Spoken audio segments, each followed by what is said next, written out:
Hello y'all, welcome or welcome back to my channel, The Budgeting Biologist. My name is Brittany.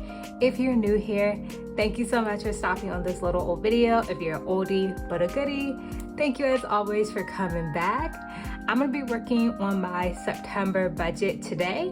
So if you're interested in that type of content, please consider giving this video a like, commenting, and of course subscribing to the channel. Your girl would appreciate it. Now let's go ahead and hop into this video. So hi, how are you? I hope you are doing well and staying safe no matter whenever or wherever you may be watching this video. My name is Brittany. I am a 34-year-old living outside of the Washington, D.C. area. And on my channel, I share my financial journey using a zero-based budget and, working towards financial freedom, financial independence, and staying out of debt. So like I said, I'm gonna be working on my September budget. So let's go ahead and jump straight into it. So I always like to start off with my income, and similar to my August budget with me, my income is kind of all over the place these days just because I'm like transitioning in my career right now. So that is causing some fluctuations in my income, and my income for August and September is a lot higher than what it's going to be in October and basically moving forward. And I had someone in my August budget with me ask, since I make a higher income, why do I budget? And that's a really fair question when I started thinking about it. And for me, even though I am, really fortunate right now to be bringing in more money, again, that's gonna change.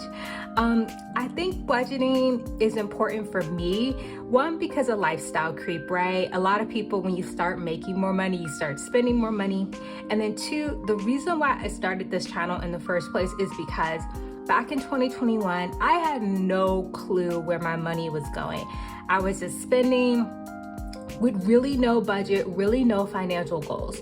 And budgeting has really helped me determine what my financial goals actually are, right? And how to use money as a tool to reach those goals. So that is why I still budget, even though my income has gone up over the years. But anyways, let's start off with that income. So I expect to get paid 4 times this month. I expect to get my paid time off payout from when I was a contractor, my 2 regular paychecks, and then I did go back to teaching all online this time. I do get my first teaching paycheck. I teach at a local community college, just 1 credit. Just to kind of supplement my income a little bit. So anyways, if I start off with what I expect my PTO payout to be, that should be around $1,700. Now, my actual salary from my main job, I'm expecting to get paid $2,100 for both of those checks. Now, this is much lower than what I was getting paid as a contractor doing the same thing. And that is because, one, when I was a contractor, I didn't have to pay for my health insurance premium. Now I do. 2, when you're a federal employee, we get a pension and they take that out of your checks, obviously, and it's a lot of money. And then 3, I'm also putting a lot more money towards my TSP, which is basically like the government equivalent of a 401k. So on paper, my income is higher than what I was a contractor, but because of all those things I just listed, my net pay is lower. So this is gonna be, in flux over the next couple months as I figure out a good balance between not over saving or putting too much money towards retirement versus what I'm going to be putting, for my paycheck. So this is going to be changing. But anyways, as for my teaching, I expect that paycheck to be $162 for my teaching.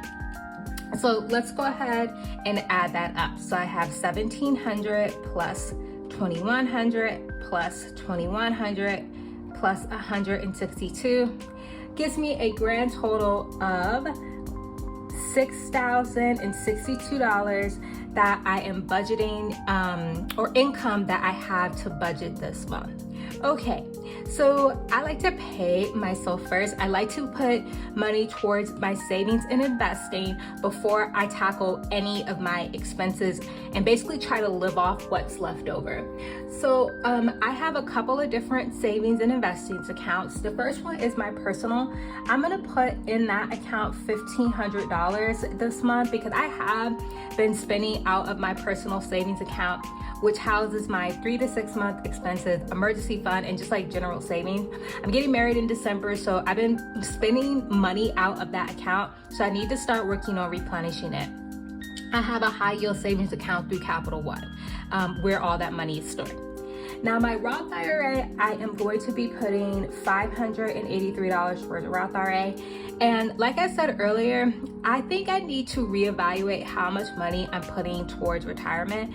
Because I have a Roth IRA, I'm putting a ton in my TSP, you know, I'm getting a pension. So I think I need to reevaluate how much money I am putting into retirement, because I think I'm almost putting in too much where, you know, depending on how my income fluctuates, I may have to really reevaluate what I'm doing. But anyways, I still do plan on maxing out my Roth IRA this year at $583 for this month.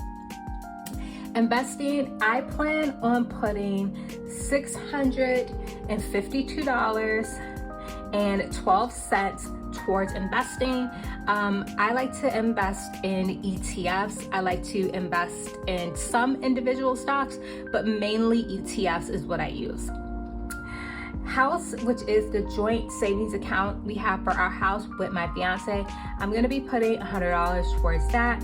And then car insurance is also going to be getting $100. So let's go ahead and add all this up. So I have $1,500 plus $583 plus $652.12 plus $100 plus $100 means in total I'm going to be putting $2,935.12 towards savings and investing.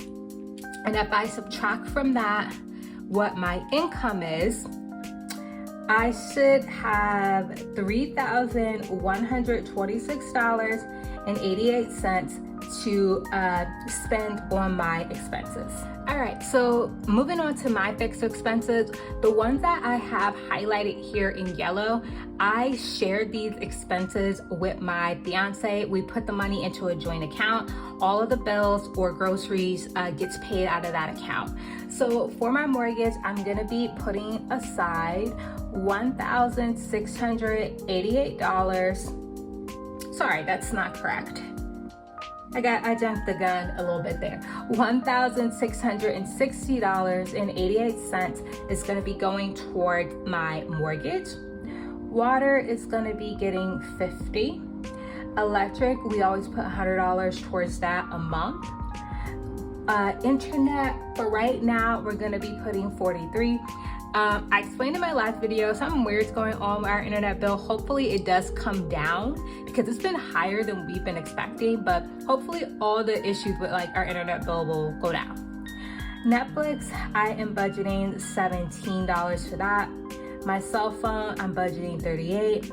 And then Apple, which for me is my iCloud storage and my Apple Music, I'm going to be doing $13 for that. So if I add all this up, I have $1,660.88 plus 50 plus 100 plus 43 plus 17 plus 38 plus 13 gives me a grand total of $1,921.88 for my fixed expenses. Now, just want to briefly say we are looking into hopefully refinancing our mortgage soon. Rates have been coming down, and I know there's like a predicted rate cut coming up. So we're hoping to refinance soon because that will help tremendously.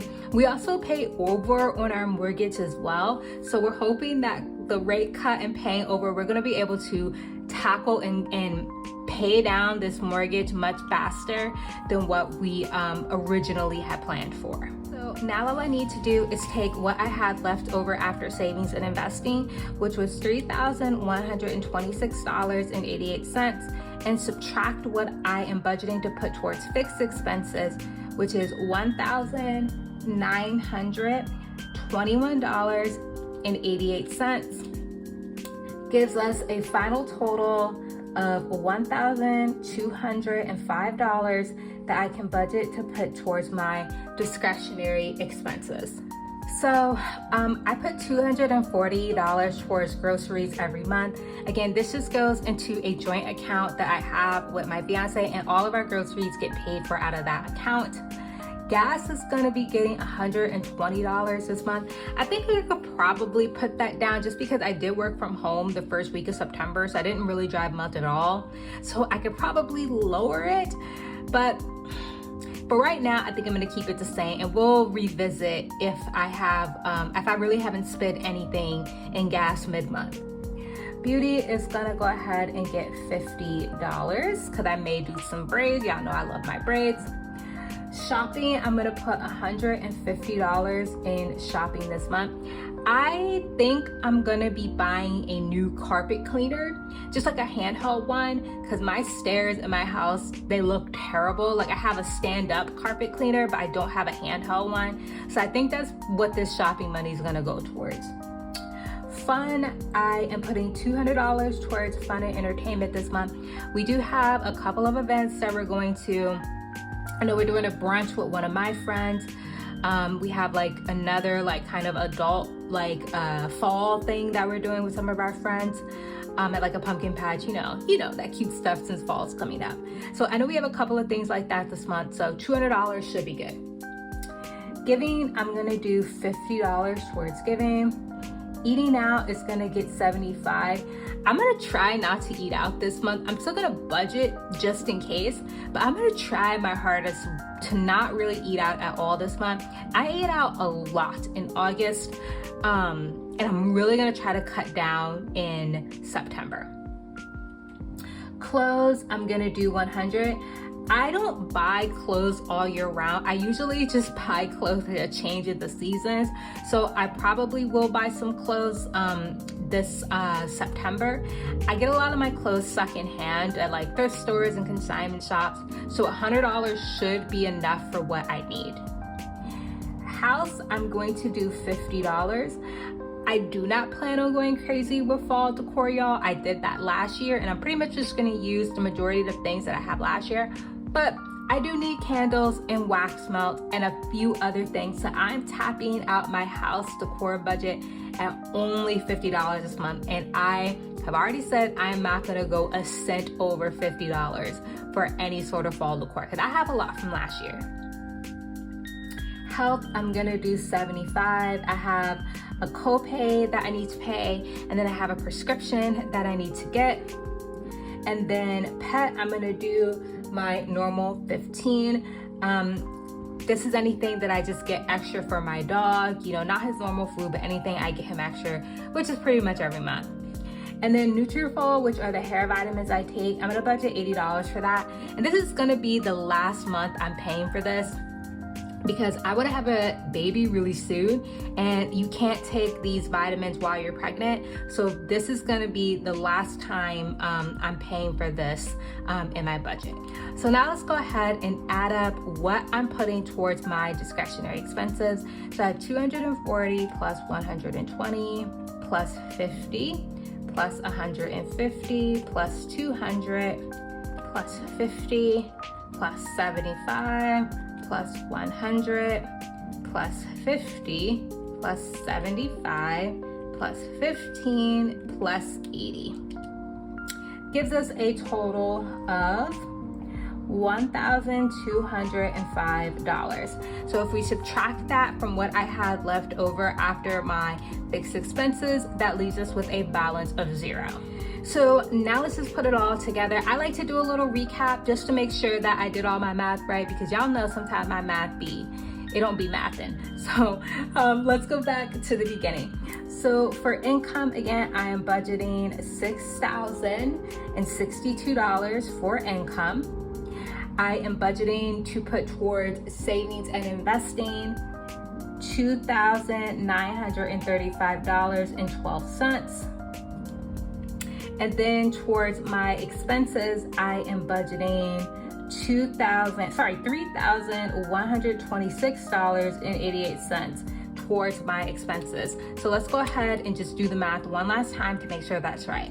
So we have 6,062 minus 2,935.12 minus 3,126.88 leaves us with a net total of 0, completing our zero-based budget. So that's it. That's gonna wrap up my zero-based budget. Simple, quick, and easy, just how I like things. So if you did enjoy, please consider giving this video a like, commenting, and subscribing. Let me know how September is gonna shake out for you in terms of your budget. I have a feeling it's gonna be a good month for us. Like, I'm putting that out into the universe now. It's gonna be a good month for us, okay? So yeah, so anyways, thank you so much for watching, and I'm gonna see y'all in my next video. Bye.